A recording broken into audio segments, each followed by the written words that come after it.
AP అసెంబ్లీలో CM Chandrababu మాట్లాడుతున్నారు. Live ద్వారా చూద్దాం. ఒప్పించి ఒక ఆర్డినెన్స్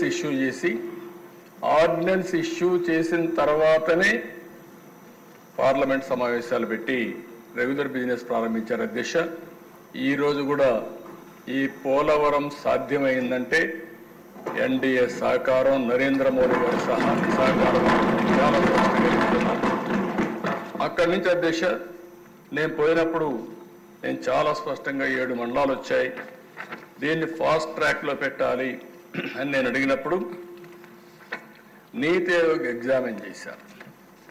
నీతి ఆయోగ్ ఎగ్జామిన్ చేసి దేశంలో చాలా ప్రాజెక్టులు ఉన్నాయి, 10 ఏళ్ళు, 20 ఏళ్ళు, 30 ఏళ్ళు అవుతున్నాయి, ఇది కూడా అదే మాదిరిగా ఆ కోవలో చేరిపోతుంది. కాబట్టి ఈ ప్రాజెక్ట్ ఆంధ్రప్రదేశ్ రాష్ట్రానికి ఇస్తే రాష్ట్ర ప్రభుత్వం సమర్థవంతంగా వాళ్లకు అవసరమైన ప్రాజెక్టు కాబట్టి దీన్ని పూర్తి చేసే బాధ్యత తీసుకుంటారని చాలా స్పష్టంగా ఆలోచించి రికమెండ్ చేశాడు అధ్యక్ష.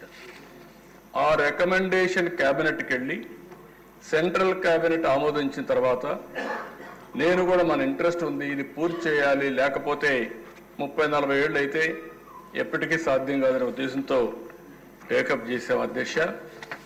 ఆ రోజు రైట్ మెయిన్ కెనాల్ పూర్తయింది, పోలవరం ఇంకా పూర్తి కావాలి, అప్పటికి సైట్లో కూడా డిస్ప్యూట్స్ ఉన్నాయి, చాలా కోర్టు కేసులు ఉన్నాయి, ఇది 3-4 ఏళ్ళైనా మినిమం పడుతుంది, 3-4 సంవత్సరాలు నీడు రాకుండా ఉండడం కరెక్ట్ కాదని రైట్ మెయిన్ కెనాల్లో ఎక్కడెక్కడ చిన్న బిడ్స్ అన్ని ఉంటే ల్యాండ్ ఎక్వేషన్ చేసి పనులు పూర్తి చేసి అక్కడి నుంచి నేను పట్టెసీమ లిఫ్ట్ ఇరిగేషన్ పెట్టి పట్టెసీమ ద్వారా నీళ్లు తీసుకు దగ్గర 100 టీఎంసీ నీళ్లు కృష్ణా డెల్టాకు తీసుకొచ్చి 2 నదులను సంధానం చేశాను.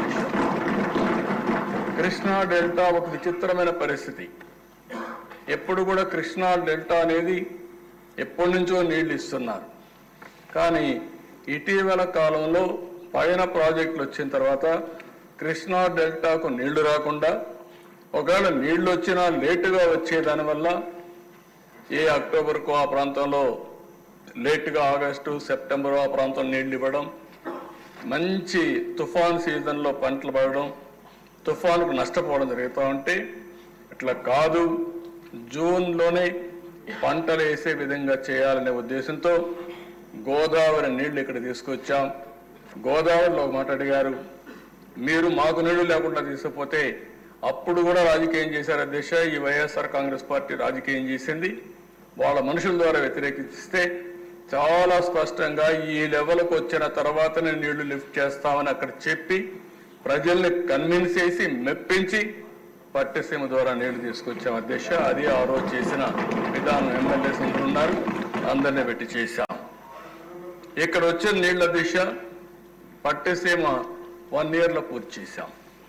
అక్కడి నుంచి నీళ్లు వస్తే ఆ నీళ్లు పొదుపు చేసి శ్రీశైలంలో రాయలసీమకు నీళ్ళు ఇచ్చాం.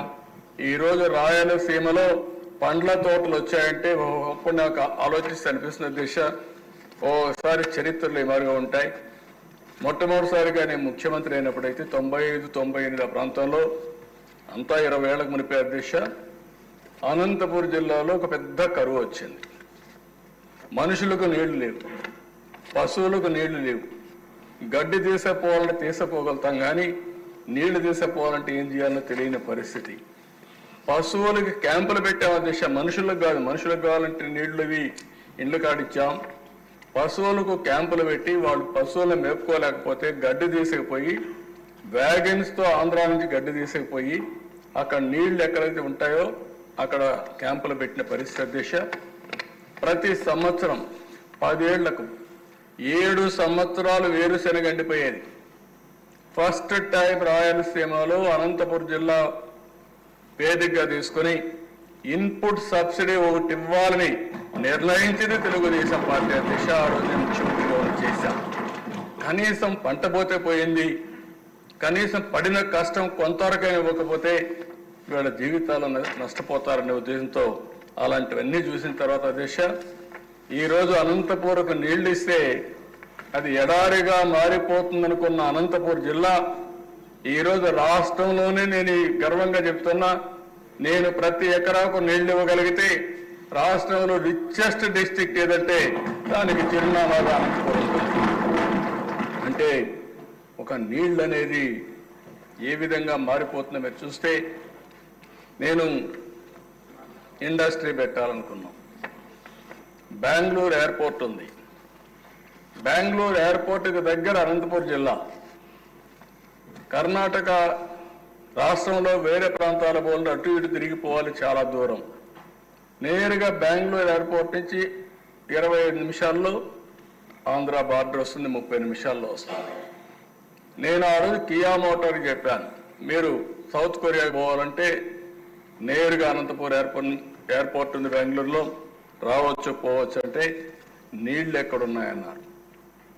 ఆ రోజు మీరు చూస్తే అంద్రి నీవా ద్వారా గొల్లపల్లి రిజర్వాయర్ కట్టి 8 నెలల్లో 9 నెలల్లో పూర్తి చేసి ఆ నీళ్లు తీసుకొచ్చిన తర్వాత ప్రాజెక్టు ప్రారంభించి 5 ఏళ్లలోనే కియా మోటార్ కూడా మ్యానుఫ్యాక్చరింగ్ ఫస్ట్ యూనిట్ నేనే పోయి ఇనాగరేట్ చేశామంటే నీళ్లుంటే ఎన్ని మార్పులు వస్తాయో ఇది ఒక ఉదాహరణ అని చెప్పి కూడా నేను మీకు తెలియజేస్తున్నా. అయితే దిశ అలాంటి ఈ ప్రాజెక్ట్ మనం చూస్తే 14-19 ప్రాజెక్ట్ని పరిగెత్తించాం. చాలా నేనైతే ప్రతిరోజు కూడా నా మనసులో ఉండేది. నేను ప్రాణనిత్యం ఆలోచించేవాడిని. ఎప్పటికప్పుడు దీన్ని ఆలోచించి ఏ విధంగా పూర్తి చేయాలనో పీపీఏ, ఇంకో పక్క సిడబ్ల్యూసి వీళ్ళందరినీ కూడా కోఆర్డినేట్ చేసుకుంటూ ఎక్కడ చిన్న పొరపాటు జరగకుండా డిలే కాకుండా ముందుకు పోయే దిశ. ఒక్క రోజులో స్పిల్ ఛానల్ కోసం 32,215 క్యూబిక్ మీటర్ల కాంక్రీట్ పనులు చేసి గిన్నెస్ రికార్డు క్రియేట్ చేశాం. మొట్టమొదటిసారిగా అంతవరకు చరిత్రలో ఎప్పుడు జరగలేదు కాంక్రీటింగ్ 1 డే. అది చేసి ముందుకు పోయాం. ఇంకొక పక్కన దేశం ఎక్కడికక్కడ హెడ్ వర్క్ పనులు చేస్తూనే ఎగువన దిగువన కాఫర్ డ్యాములు పనులు ప్రారంభించాం. ప్రాజెక్టులో కీలకమైంది డయాఫామ్ వాల్. ఆనాటి ఇరిగేషన్ శాఖ మంత్రులు పాపం, నేను ఆ పేరు చెప్పడం నాకు ఇష్టం లేదు కానీ డయాఫామ్ ఎక్కడో కనపడలేదు అంటున్నాడు. అంటే అన్ని ప్రాజెక్టులు డయాఫామ్ వాల్ ఉంటుందంటాడు. అంటే సబ్జెక్టు అందరికీ తెలియాలని లేదే దిశ, కానీ నేర్చుకోవాలనే ధ్యాస ఉండాలి. ఆ ధ్యాస లేకుండా పోవడం దౌర్భాగ్యం అని చెప్పి కూడా నేను మీకు తెలియజేస్తున్నా. ఎందుకంటే గోదావరిలో లూజ్ సాయిల్స్ ఉన్నాయి. ఆ లూజ్ సాయిల్స్లో ఈ కాంక్రీట్తో డయాఫామ్ వాల్ స్పెషల్ టెక్నాలజీది. అది రాకపోతే నీళ్లు కింద మొత్తం వెళ్ళిపోయే పరిస్థితి వస్తుంది. అందుకని అది కూడా మీరు చూస్తే 2 కిలోమీటర్ల పొడవు 100 మీటర్ల లోతులో కొన్ని దిక్కల డయాఫామ్ వాల్ వెళ్ళింది.